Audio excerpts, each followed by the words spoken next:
Alright, so we're gonna start on this page. I think it's just your front. I didn't put a title page on this one. I usually do.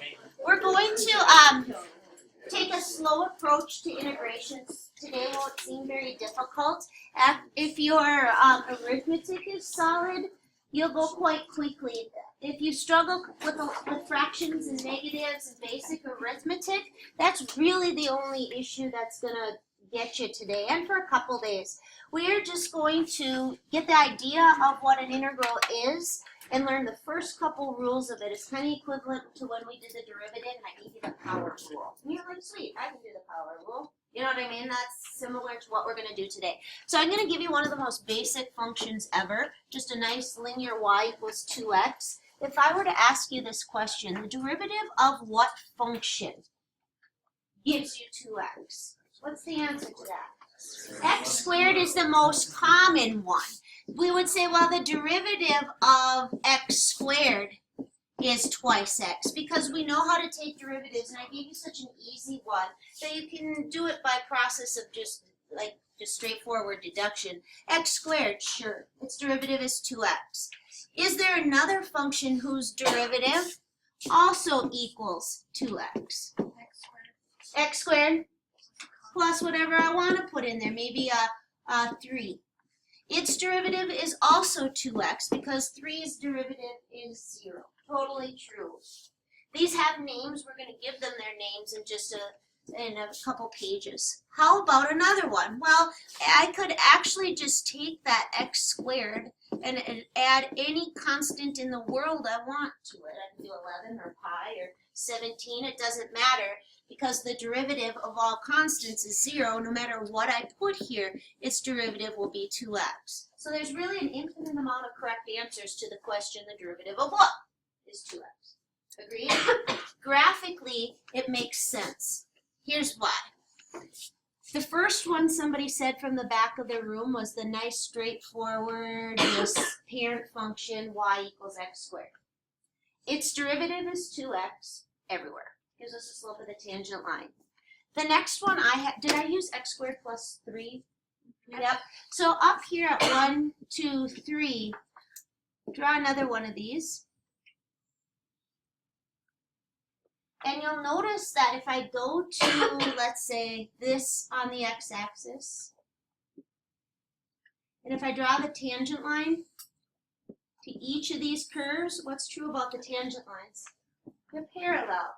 Yeah, moving that function up and down the y-axis doesn't change the slopes of its tangent lines. If you look up here at the front, if this is my function, right, and this is my tangent line, just because I move it down here doesn't change the slope of my pen. Do you see that? It stays rock solid, same slope no matter where. That's what the plus c is doing. It's just moving it up and down this y-axis, but the tangent lines at every spot is going to remain rock solid. It's just a shift on the y-axis. Some vocabulary first. We call that function whose derivative was 2x, and we said it was x squared, but I could use any constant. We call that x squared plus c the antiderivative. It's not the derivative of 2x. What's the derivative of 2x? 2. It's the antiderivative. Antiderivative of 2x. So what we do today is going to be a method of finding antiderivatives. It's equivalent to me saying, hey, what was our thing called when we found slopes of tangent lines? And you'd say, the derivative. It almost seems like a silly question right now. Well, finding antiderivatives, that process is called integrating. It's the same type of vocabulary lesson. So if you flip the page here, in the past 2 chapters, I've given you a function and I said, what's the derivative of this? They were easy, they were medium, but what's the derivative of sine? And you guys would say cosine, right? What's the derivative of tangent? Secant squared, and you can almost do it in your sleep now. I'm going to have that same question, but I'm going to ask you to go backwards, which tends to be a little bit more difficult. But this concept of undoing is called inverses, and you've been doing that for a lot long time, they would teach you in elementary school, well, hey, 7 times 7 is 49, and we call that squaring 7. But then they'd say, psych, now I want you to square root 49. And it gets you right back to 7. Those are inverse operations, and that's what derivatives and integrals are as well. So I'm going to give you one and have you watch it before I give you the rule. Here's the deal. I know you know how to take a derivative. You ought to by now. This is a prime right here. By the way, it looks like it got tucked in by the F really close. If I just were to say to Eva, could you give me the derivative of this? If she couldn't, I'd vote her off the island. Okay, I'm not even going to ask you because if you can't, all I'm going to do is cry the rest of the hour. So I'm just going to write the derivative down. It's nice and easy.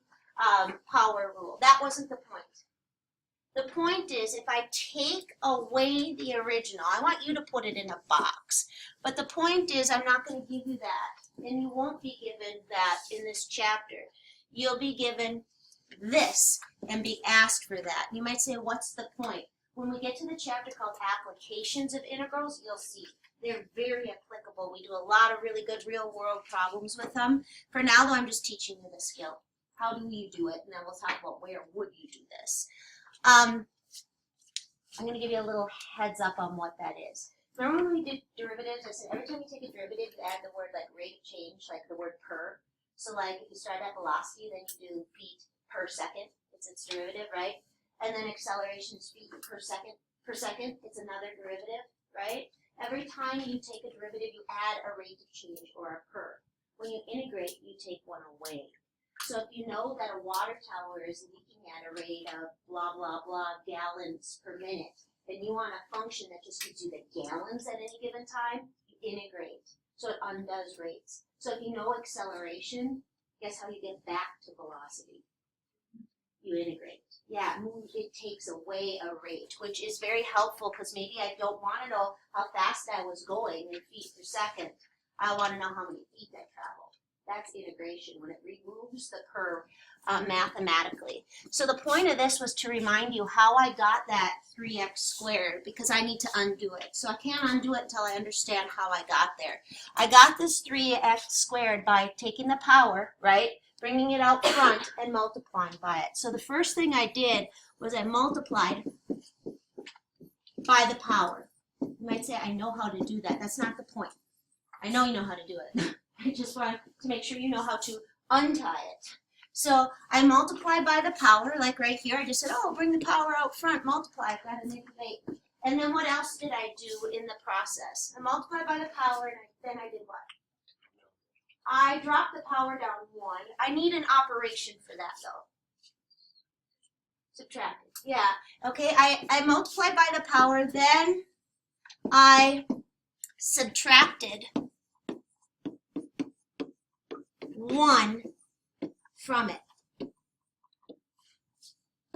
Well, if I were to walk forward 4 spaces and then to the left 2 spaces to get back, I'd go right 2 and then back 4. You see how I have to completely reverse both the operator and the order of events? So I have to go that way and do the exact opposite of what was done. So the first thing I'm going to do is undo the last thing I did. How do I undo subtraction? Add. So I'm going to add 1 to the power. It's not any more difficult than subtracting 1. It's just now it's like me saying, you know, you've been walking forward all your life. I'd like you to walk backwards home. It's not that it's more difficult. It's, well, it is because your eyes are in the front, but were they in the back? Which they're not. That's a bad analogy. Superman canceled the whole eyeball thing. Yeah, the whole walking thing. Anyway, you're going to add 1 to the exponent, because the last thing you did was subtracted 1 from it. We have to undo that. That will undo this. Don't cross it off. But if I do that, I will have undone that thing. And then guess what I'm going to do? Divide by the power. Yeah. And I will essentially have undone what I did. It's no different than back in pre-algebra when they'd say, hey, can you solve this? And you say, well, I've got to undo that. And I have to do the opposite of the last thing that was done. So I need to add 1 first, right? And then divide by 2. You're doing that skill at a calculus level. But it's no different brain activity. So note that, oops, I did. Let's go. I've got to finish this. So let's go do it on that one. Let's take and suppose you didn't know I took the derivative to get here. How could I get back? So let's write that right here. We've got f prime of x. I know my derivative is 3x squared minus 8x minus 5. And I told you I want you to get back and undo that. Basically, that's called finding the antiderivative. The derivative of this is 6x minus 8. I want to find the antiderivative. FYI, because I know I took a derivative and got a squared term, what was the original? Cubic, right? And that's the whole adding 1. So my original function must have been, let's undo it. Add 1 to the power, making it 3x cubed, and then divide by that power. And then, yeah, I thought I had these words out of order. All right, that'll do it. Then I go to the next one, and I add 1 to that power, it's x to the first, and then I divide by that power. Well, how about 5? What does that become? Basically, I'm saying the derivative of what was 5? 5x, right? But I'm really adding 1 to the power, because it's 5x to the 0, right? I'm adding 1 and getting 5x to the first, but that's just 5x. Let's clean that up. And I want you to notice what I lost in this process. So I get x cubed minus 4x squared minus 5x. Go look at the very original one I told you to put in the box. What did I lose? I lost the constant, right? And that happens. In order for me to know what the constant was, we're going to work on that tomorrow. All I know, though, is there was some constant. Because I gave you the original function, you know it was a 2, right? You see it? But technically, you wouldn't have known that with this process. But you get everything but the constant back at you. So note that I can tack on any constant. And now I'm going to give you a little vocabulary, and then we'll go practice, and then you get about a half hour to work on some homework.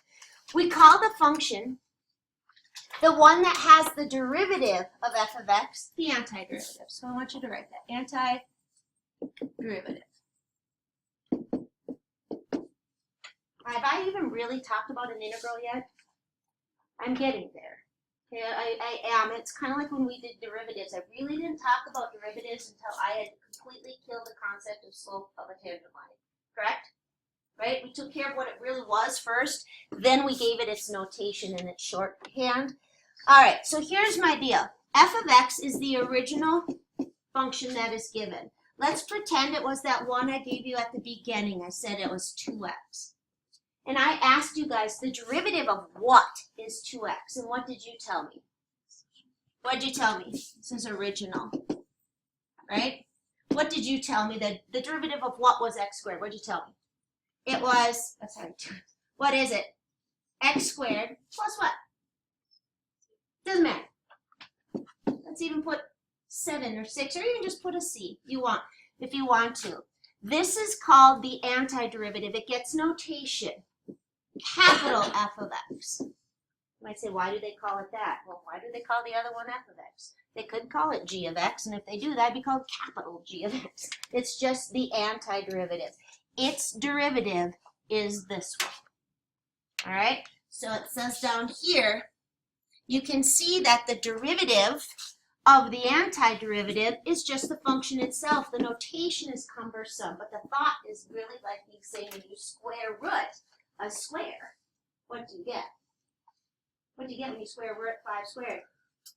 5. Well, when you do the derivative of an antiderivative, you get the original function back. That's basically what this is saying. The notation is weird. So now I'm going to give you the integration stuff. So it says, given a function, an antiderivative is any other function who, when you take its derivative, you get that back. When I say take an antiderivative, I do the reverse. But now I need to give that a name because it'll get old if I'm constantly saying, I'd like you to find the antiderivative of sine of x. I'd like you to find the antiderivative of x. I put that into notation. Just like after I talked about slope of a tangent line, I would then just find that. And you guys knew that you needed to do what? Take a derivative. The notation for taking an antiderivative is this symbol. It's called an integral. there's a difference between an indefinite and a definite integral, but I'm not going to tell you the difference till we get to the other kind. So this means find the antiderivative of whatever function they embed in it. And then dx means with respect to x. So now I'm going to put that exact same problem that I've done 3 times, the x squared 2x kind of deal, in notation. Are you ready? Find the antiderivative of 2x with respect to x. Basically, I'm saying the derivative of what is 2x? What is it? What is it? Same as it's been the whole time. X squared plus anything. 7, 8, 9, right? And it's because its derivative is the original function. So you might say, well, what's this whole dx thing? It's kind of like the same thing it is here. It tells you who that independent variable is. You can't mix and match them. I cannot legally right now ask Billy what this is. You see why? I can't. I can ask him what this is. If you look at who's got their book out? You need your book today. Anyone have their book sitting on the top of their desk? Oh, there you do. What does that say? Calculus of a what? Single variable. Calc 2 is calculus of a single variable. Calc 3 is called multivariable calculus, and that's where we start mixing things up. But we always have a match here. So let's go get some vocabulary out of the way. I haven't even really done any. I just want to make sure you understand the notation of it. Right here, what did I say that thing's called? What's that called? An integral symbol. Yeah, it looks like an S. We'll explain the history of why it looks like an S in section 4.4, I think. Integral. All right. This right here, and that's actually a command. It means find the antiderivative of. So really, they're synonymous. If I were to tell you I'd like you to find the antiderivative of 2x, and if I tell you I'd like you to integrate 2x, you're both going to tell me it's x squared. It's the same command. That's the integral. This little thing in here is called the integrand. That on there. Sometimes we call that f of x, but keep in mind that's just a title. It could be g of x or h of x. We've seen quite a bit. Right here, this tells you what the independent variable is. It's kind of like an ending set of parentheses. It's a differential. I guess it can be called that. We called it that last chapter. dx and dy are differentials. dy was the one you were looking for last chapter. Right here, what did I tell you that's called? The function whose derivative gives you this is called the what? Antiderivative. Yep, this is the antiderivative. Just for vocabulary. That's what most of today is. We usually call that capital F. And what did I say this C is called? What does the C stand for? Constant. We're going to call him Carl the constant. He's going to hang around now for basically the rest of the year. You're going to hear me saying a lot, you guys, you forgot to find Carl. How do you find Carl? Where did your Carl go? We're going to, Carl matters for physics. Carl is the starting height. No matters how tall I am. Carl actually will get significance. For now, he's just kind of a pain in the butt because you can teach it anymore. Stupid headset. I know I look stupid. Or is it Carl? Carl. Oh, sorry. It's Carl. We came up with that a couple years ago and it stuck. It wasn't even me. Somebody else named him Carl. I don't even think it was me. So that's all the vocabulary. Let's go give it a whirl. I'm going to give you some properties. You never try to memorize them. Just try to just get it. Understand what I'm asking you here. If when you walked in the door I asked you this, you'd say, I have no idea. What are you talking about? I'm saying the antiderivative of what? I mean, the antiderivative of 0 is what? Basically, the derivative of what is 0? Any constant in the world. So we're going to say C. If that was 7, its derivative is 0. I'm going to split the screen and put a number in here for case you can see it. This is saying the derivative of what is 5? What's the answer? 5x. Plus Carl. See, he's a pain, isn't he? Could be anything. So over here, and keep in mind what I'm doing, the slope of a line is always the constant in front of the x. So it still jives with slope of a line stuff. This becomes kx plus c. Don't memorize that though. What's the antiderivative of 7? 7x. Integrate 8. What do you get? 8x. What's the antiderivative of 11? 11x plus all of them. Our good friend Carl. Yeah, all Carl does is move it up and down the axis. Carl's kind of pointless, but he's important. All right, so whenever you have a constant, totally legal to bring it out front, and it unmuddies the water for a lot of them. I suggest you do that a lot. One of your first homework problems is this.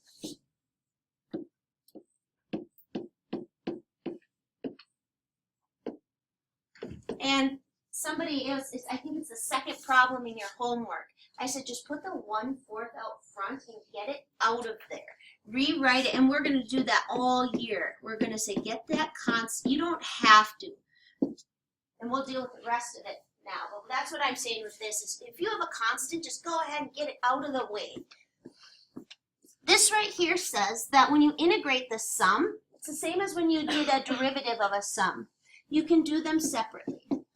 This is going to be, write them. So you can just do them separately and add them up. Totally legal. But you'll notice I don't have the product up there. This could be plus or minus. Let's do that. I don't have a product there. You can't undo the product. You have to tackle them different ways. There's no like product rule for integration. That's what makes it difficult is when you guys saw a product when you were doing derivatives, you launch into product rule, right? First, d second plus second d first. When you saw quotient, you launch into a rule. It was low d high minus high d low. You draw a line and square below. When you see those in an integrand, it's a crapshoot what will work. And you have to try different things. I call it a bag of tricks that you try, but there's no steadfast rule for how you integrate a product. And you're going to want to make up your own, and you can't. Right? So it's tricky. This is our rule of the day, the power rule. And I told you that we undo the derivative rule. We add 1 to the power, whatever it might be. So let's pretend, let's just throw a x to the 3rd on here so you can see it. So the power rule is you bump it up 1, so you'd call this x to the 4th, and then you divide by that power. So you'd call this over 4. And what would I need to tack on? What would I tack on? Carl. Now, Keegan, where'd you go? There you are. What do you get when you take the derivative of this?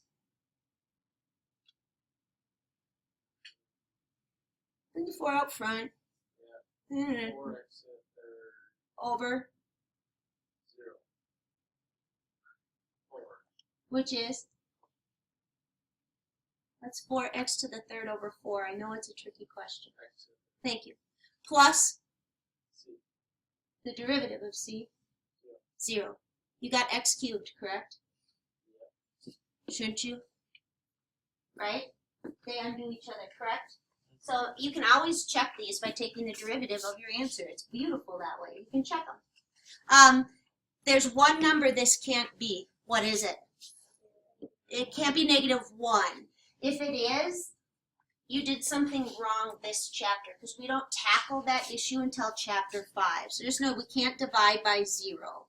So a couple quick and easy ones. Easy and mac and cheesy, just to make sure you get what's going on here. We'll just do a nice, easy x to the 4th dx. Go ahead and write that down.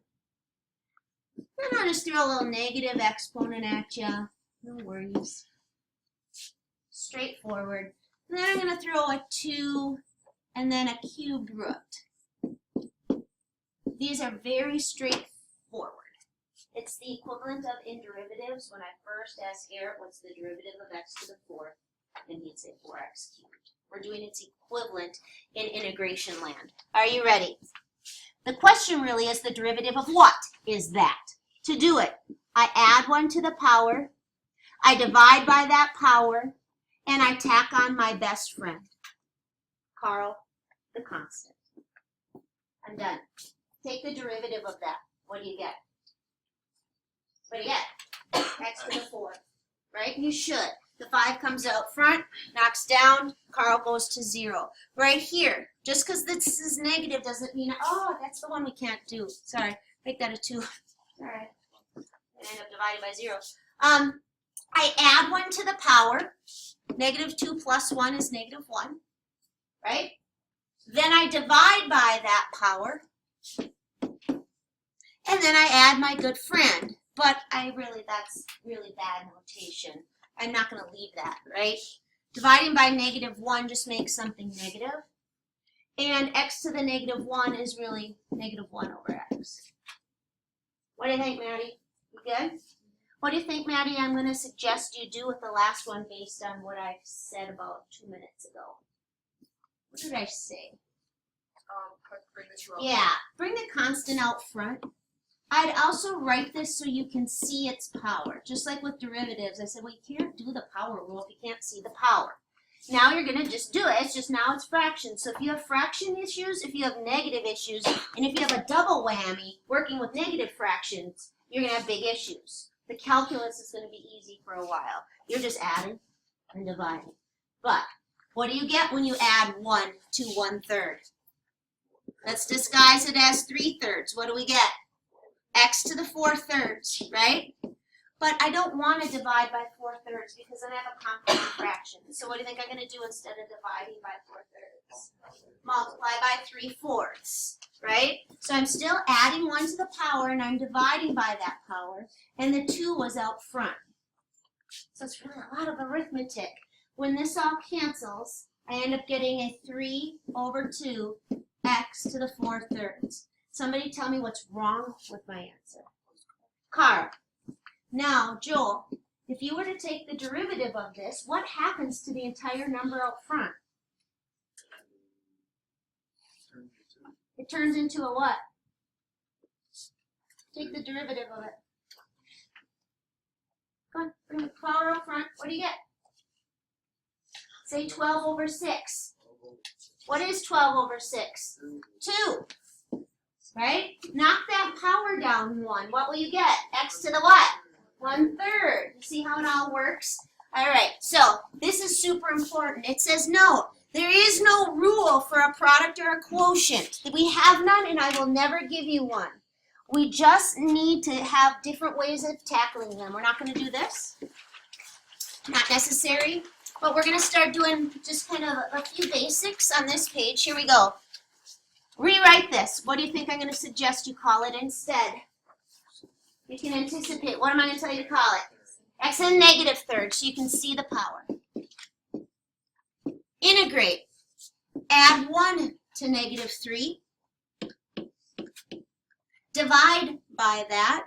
And remember our pal.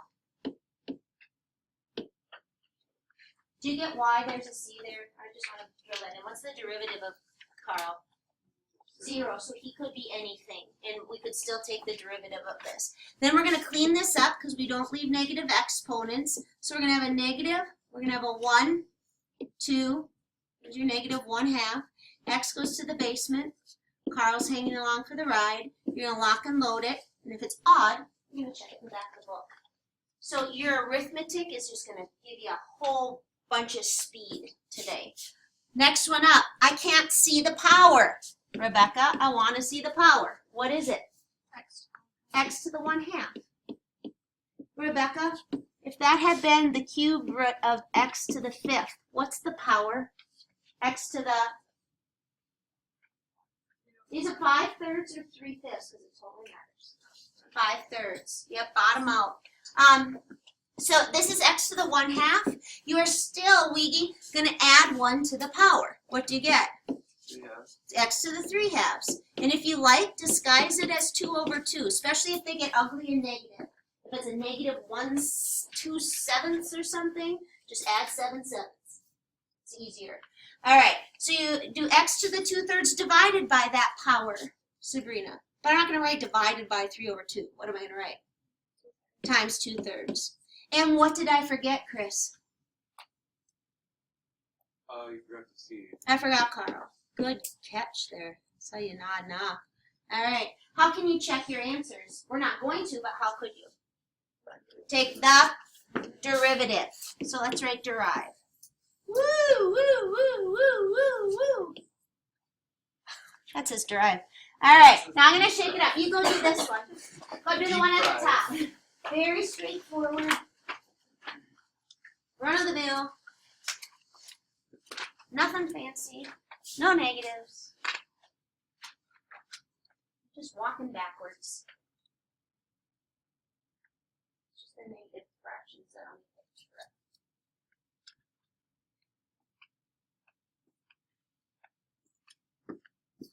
correct. Raise your hand when you have it.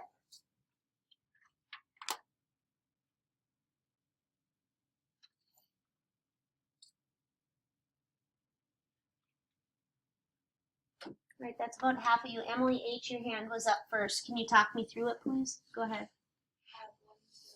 Add 1 to the exponent. Sure. Then divide by what? 4. Perfect. Then, Emily, next one would be what? 9 over 2. X to what? Yep. What's the antiderivative of 4? 4x. What else do I need on here? Carl. And anything you can clean up? I can call that a 2. How many of you had it right? Awesome. All right, now, do not make up your own rule. There is no quotient rule for integration. You're going to have a bag of tricks. And one of them is if there's a monomial in the bottom, which means a big one-term thing, no pluses or minuses. It can be an ugly. It can be like 3 sine x e to the 5x, put that away. But if it makes a heart, you can break it apart. And that's going to be very helpful for you because it's going to break it into workable pieces. So you can consider this x squared over x to, oopsie, that's ugly. You could call this x squared over x to the 4th. What's that really? X to the what? -2, yeah. Then you can think of it as 2x over x to the 4th. What's that? 2x to what? -3, yep. And then 3 over x to the 4th. I'm just putting them all over x to the 4th, and I'm writing them so I can see their powers. Sophie, could you take it from there if you had to? Every power you do what with it? Add 1, divide by it. Add 1, divide by it. You got it, right? I'm not going to practice adding. I'm just talking about little things to try. This one, you cannot tackle it as it is, but does it make a heart? Yes, the problem is then people start to get goofed up because of the issue with the square root on the bottom. It's really x to the 1/2. What is, oops, I forgot my dx. What is x over x to the 1/2? No, it's not x squared and it's not x to the 3/2. It's, let's go back to when they first told you, what do you do with exponents when you divide? Subtract them. That's really x to the what? 1/2. So we have to be super careful. I haven't really done any I've done very little calculus. The calculus is the rule. I'm just using a lot of algebra. This would be x to the what when it's done like this? X to the -1/2, correct? Now, where did I stop? I think I'm at you, Garrett. Now, how do I integrate that? Add 1 to it, right? What's that going to give me? X to the 3/2. But then what's going to be out front? 1/2. Careful, because I'm going to divide by 3/2. So what's going to be out front? Division's the same as multiplying by the reciprocal. So instead of writing over 3/2, I'm going to write times 2/3. I heard it. There you go. Next one up, Mackenzie. This, add 1 to it. If your arithmetic's good, you'll be good. Add 1 to it. Disguised as 2 2s if you want, but what is that going to be? X to the 1/2 divided by 1/2. Put a 2 out front. And am I done? What did I forget? Carl. All right, these last ones I'm not going to do. I'm just going to talk about. All right? So, this one, I have no rule for that. You might say, don't you add 1 to the exponent and divide by it? Not when I have that minus in there, right? What do you think I'm going to tell you to do with it? What word am I going to write here? FOIL. FOIL that out. Do each term separately. I'm not going to FOIL for you. Let's go over here. What do you think I'd tell you to do with this one if you saw it in your homework, if you got stuck? What is it? It's a heart. Break it apart. You don't do each level separately. There is no quotient rule. You just have to get it so you can have powers, powers, powers. This one looks complicated, but how could you work it? Foil the top. Yep, let's write foil. You'll foil the top so you have 3 distinct terms up there. And then do what? Break it apart because it makes a heart. Then you'll have an easy integrand. So your homework is page 4.1a. It's this, page 255. I'll write it bigger. 9 through 33 all. It's going to be due on Monday. What day? Monday, because tomorrow we're going to add to it. We're going to do 4.1 part B where the trig comes into play. But I really want you to start, and I'd like you to get a good chunk done. Your speed is entirely dependent on your arithmetic and hardly at all dependent on calculus today. All right, we'll do one of them together once your books are open. We're going to do number 14, but I'm going to get this done.